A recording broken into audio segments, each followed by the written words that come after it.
I was browsing the shelves of my local whiskey shop one day when something unusual caught my eye.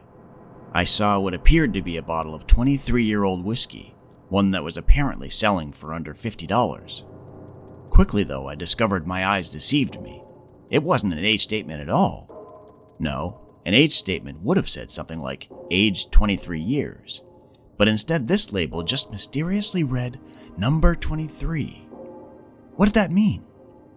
I lifted the bottle from the shelf and turned it over, feeling its weight in my hands. After a moment studying the label, I came to realize that it wasn't a whiskey at all, but a rum. Of course! Think about it. There are 26 letters in the English alphabet. When you subtract from it the letters R, U, and M, how many are left? 23. Of course. I flipped the bottle over to read the back and see that this is a blend of rums anywhere from 6 to 23 years old. So that means if there were an age statement, it would have to say age 6 years, not 23. But wait, what is 6 after all but 2 multiplied by 3? 23 again. What could be the significance of that? I had to solve this mystery, so I took the bottle to the checkout counter and purchased it.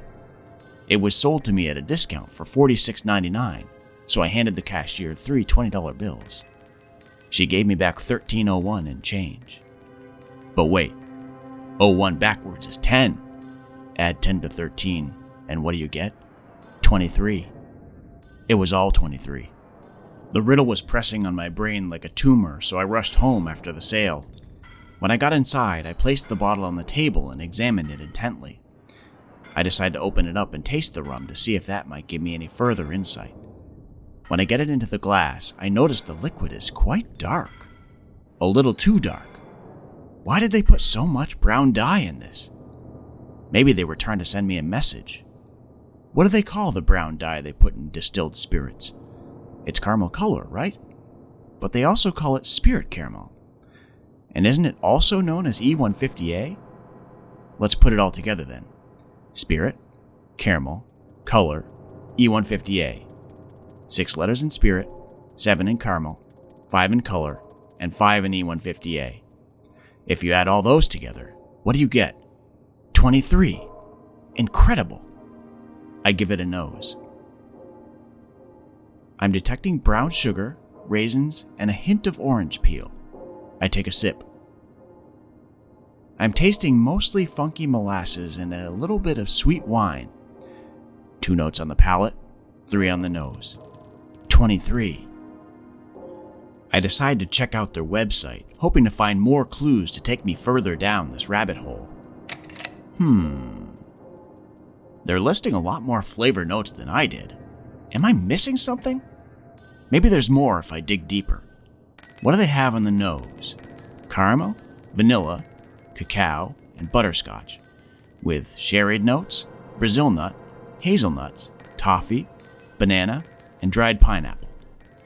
On the taste, they call it full-bodied, with fruit, apricot, oak, nutmeg, leather, and tobacco, with coffee, vanilla, and ginger.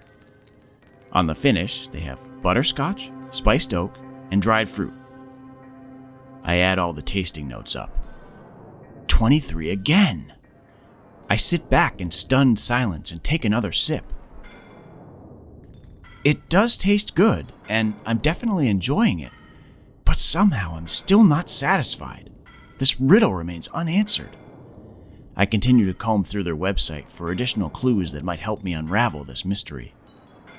Where does the rum come from? I start digging into its background and learn that it gets its name from the Guatemalan city of Zacapa. And to celebrate the 100th anniversary of the city's founding, this rum was originally created in 1976. 1976. 1 plus 9 plus 7 plus 6. 23. Could that be right? Could this all just be a coincidence?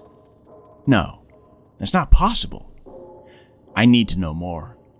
Further down it claims that this was made from virgin sugarcane. But aren't most rums made from molasses, a byproduct of sugar making? Does that make this a rum agricole then? The label didn't say. But it did say it was aged at a very high altitude. What could be the significance of that, though? They claim this rum is aged above the clouds. Looks like they warehoused them at an altitude of 2,300 meters. 23. It's all 23. Let's see if they say anything about distillation. Do they use pot stills or column stills? My guess would be column stills, but I don't see anything here about it. That's very odd. They don't seem to mention the distillation at all. So what are they hiding? Let's check the back label again. What does it say when you read every 23rd word? Let's find out. Years, Zacapa, delicate, blended, the. I don't get it. Wait, the words must be out of order. What would the correct order be then? The delicate Zacapa blended years? Blended the Zacapa years delicate? Wait, I've got it. Zacapa blended the delicate years. That has to be it. The answer to this enigma must be in the blending. The delicate years. So, Zacapa blends the delicate years between 6 and 23. But we know 6 is just a product of 2 and 3. So they're blending between the 23s. Of course.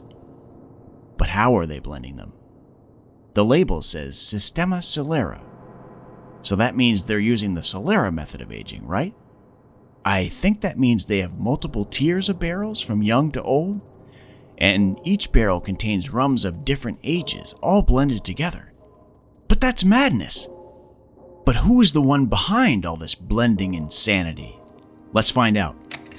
According to my files, the mastermind behind the blending is named Lorena Vasquez.